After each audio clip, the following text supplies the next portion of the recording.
नमस्कार दोस्तों। 4 राज्यों के राज्यपाल रहे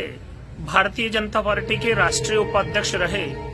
सतपाल जी मलिक के देहांत के बाद उनका अंतिम संस्कार देखकर और सरकार का उनके प्रति तिरस्कार देखकर मन बहुत आहत हुआ और बीजेपी में काम करने वाले जाट नेताओं से कुछ सवाल पूछने की इच्छा हुई।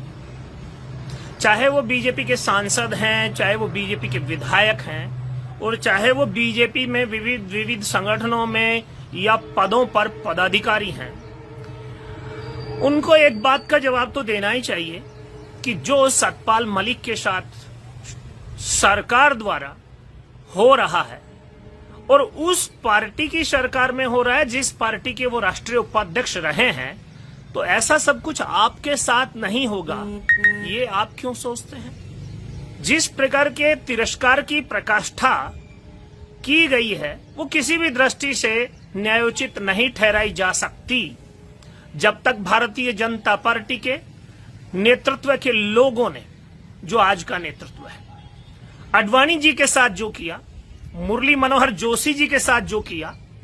यशवंत सिन्हा जी के साथ जो किया, प्रवीण भाई तोगड़िया के साथ जो किया, संजय भाई जोशी के साथ जो किया, आदरणीय वसुंधरा जी के साथ जो किया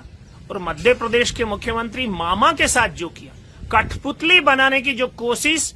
भाजपा का वर्तमान राष्ट्रीय नेतृत्व है धरातल पर मजबूत नेताओं के साथ कर रहा है, ये बहुत ही दुखद विषय है और पार्टी बहुत गलत दिशा में इस सारे कार्यक्रमों के माध्यम से बढ़ रही है। लोग चुप क्यों हैं समझ में नहीं आता। अरे भाई, बीजेपी के जाट नेता अगर उस कौम से आते हैं जो कौम सनातन की विसंगतियों के खिलाफ, और उस समय जब संचार का और जानकारी का इतना साधन नहीं था तब भी गुरु नानक देव के साथ हो गए थे, जाम्बोजी महाराज के साथ हो गए थे, दयानंद सरस्वती के साथ हो गए थे, तो फिर आज अन्याय के खिलाफ बोलने में उन कथित जाट नेताओं, जनप्रतिनिधियों की जबान तालू से क्यों चिपक रही है? जिस प्रकार का अपमान सतपाल मलिक के अंतिम संस्कार के समय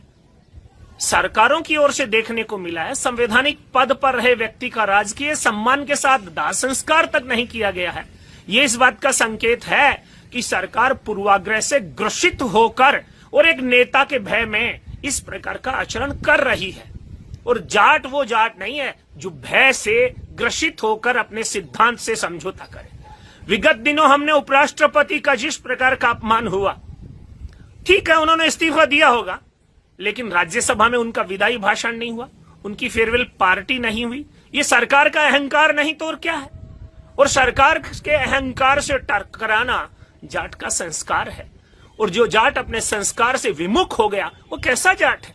और ये सब देखकर भारतीय जनता पार्टी में काम करने वाले जाट अगर चुप रहते हैं तो लानत है उन पर। वो पार्टी के चमचे कहला सकते हैं, कौम के सरदार नहीं, कौम के सच्चे प्रतिनिधि नहीं। इसलिए एक बार फिर मैं उनको आह्वान करूंगा और चुनौती दूंगा कि गलत के खिलाफ बोलने की जाट की परंपरा को बंद नहीं करें। ये पद, ये प्रतिष्ठा उनको भी मिली थी, जगदीप धनखड़ जी को भी मिली थी, सतपाल मलिक जी को भी मिली थी, लेकिन उनका जो अंतिम समय में हस्र पार्टी द्वारा किया गया, सरकार द्वारा किया गया है, वो उनकी अतिरिक्त चापलूसी का ही परिणाम था। आप सब भी सजग रहें, अगर चापलूसी के रास्ते पर चलते रहे तो वही सम्मान, वही अपमान आपके हिस्से भी आ सकता है। इसलिए न्याय और अन्याय की लड़ाई में हमेशा अन्याय के खिलाफ बोलें, न्याय के साथ खड़े हों, यही पर्याप्त संदेश है। जय हिंद,